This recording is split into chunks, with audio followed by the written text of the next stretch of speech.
Hauser, and I love to show people how to paint. I love to paint on boxes. It's probably my favorite surface because I love to do them for family and friends and keep wonderful keepsakes in them, like baby mementos, wedding mementos, high school graduation mementos, and I love to paint daisies. They're easy, you can do them, and I'm going to show you how.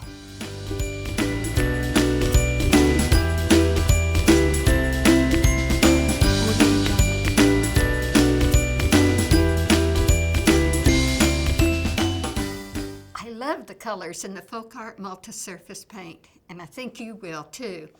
I've chosen two grays for this, the light gray on the bottom and the darker gray on the top. You want to sand the box before you paint, and then 2 or 3 coats of the light and the dark.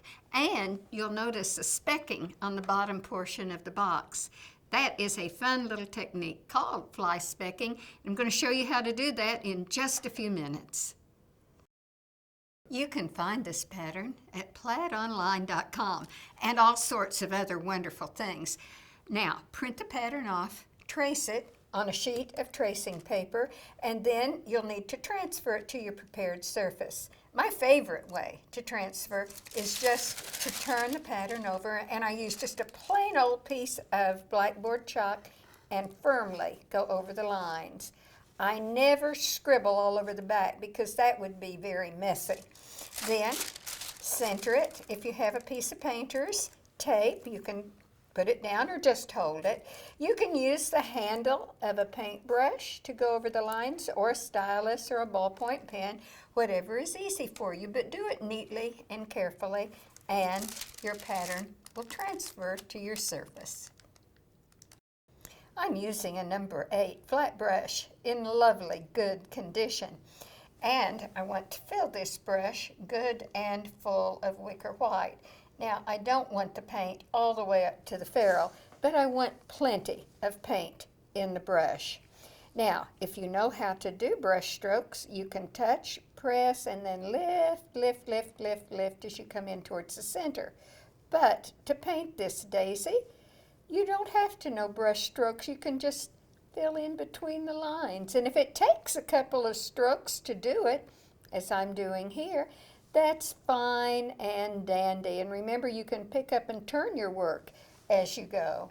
When you feel your brush is running out of paint, just pick up a little more.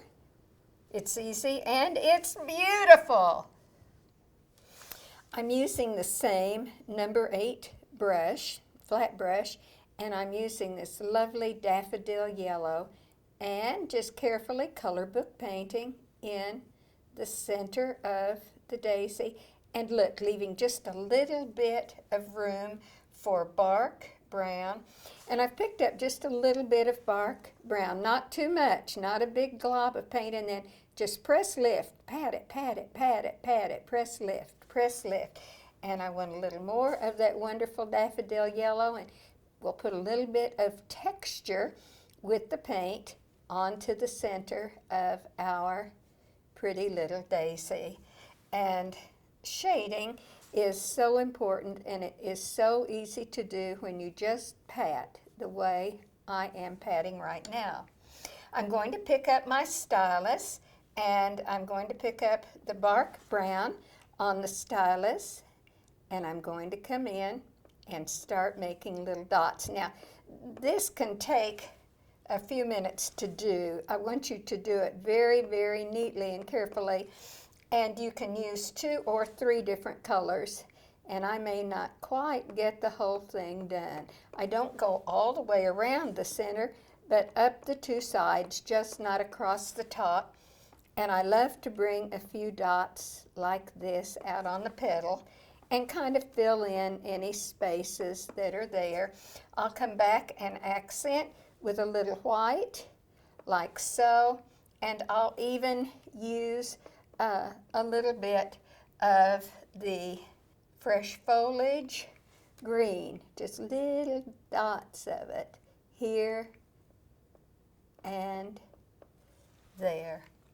And there we have our daisy. Wasn't that an easy way to paint a daisy? Now, I'm going to show you how very easy it is to paint a leaf and a stem. As you can see, I have undercoated the leaf and the stem with the classic green and let it dry. Now, I'm going to pick up the wonderful blending gel, and this blending gel is an extender that really will help keep the acrylic paint wet. Careful, careful, you don't want to use too much of it. You want a good coverage, but a thin coverage. And I'm going to put that on the leaf, and then I'm just going to come on the chisel or flat edge of the brush. Now you can do this with a liner too. Make it easy. Whatever works the best for you is what you always want to do. I'm going to wipe the brush, and I'm going to pick up that wonderful dark color called Thicket. And I'm going to brush the Thicket on the leaf into the blending gel. But again, not too much of it. I don't want big globs of it. I just want to carefully cover it. And also I'm going to come down the stem on the chisel edge, or I would suggest, if you're more comfortable with the liner brush, that's what to do. I love, love, love the FolkArt Multi-Surface Citrus Green. Look, it's bright, it's happy, and I'm going to come right out to the edge, and I'm going to touch, press, and then pull and lift quickly, just like an airplane taking off, with little strokes like that. I'm painting the other side of the leaf now. Just come out to that edge and touch, pull and lift, touch, pull and lift. Now to do the stem, I'm going to use a little of my citrus green and maybe just a touch of white. And I'll just pull down that stem. Not very much paint, not very much paint, just a little bit. Wipe that brush off, and then your blending gel's on there, so just go back into it and gently blend the green into your light color. Now, we're going to add some curly cues, and I've picked up a liner. Do you remember, I say liner, you say thin, and that means to thin that paint down just to the consistency of ink. And I'm using the citrus green again, getting my brush good and full, twisting it to a point.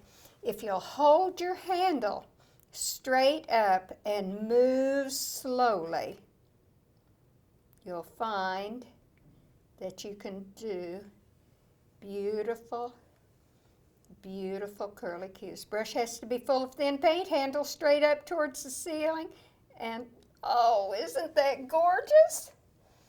I love to do curly cues, and you know, lots of times people think they're hard to do, but if you follow my instructions and take your time, you can't go fast, you need to be deliberate. And there you have beautiful, beautiful curly cues. Now we're going to do some fun trims and finishes. So I'll move this box out, and I will pull this box in, and it looks like magic. It looks like the border's already done, and of course it is. And as you can see, I just used that wonderful citrus green, just like I did the curly cues, on the border lines. And then I'll pick up the dark green, the Thicket, and just use the point of my brush to make those little dots to finish it. Quick, easy, and fun.